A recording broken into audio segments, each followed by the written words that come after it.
Look at that. I'm giving y'all a close up. Look at my 58. Look at the reflection on that 58.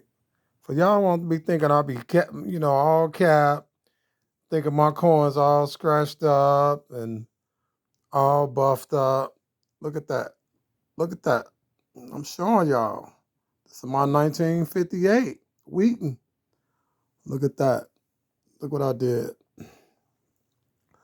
Look how rich my Wheaton penny look. Look how gold it is. Look at it. Top to bottom. All the way around. Look at that. Just showing y'all. Now look at my reverse. Look at that. I'm giving y'all a close-up this morning. This my 1958D Wheaton penny.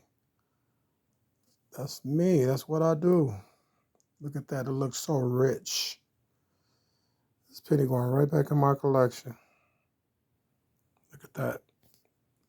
Look how rich that penny look. Watch this. Look at that.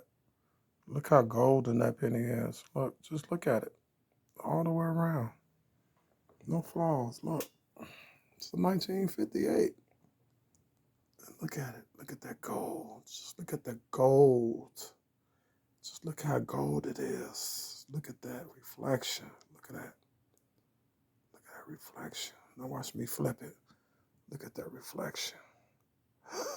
Look at that reflection. Oh my God.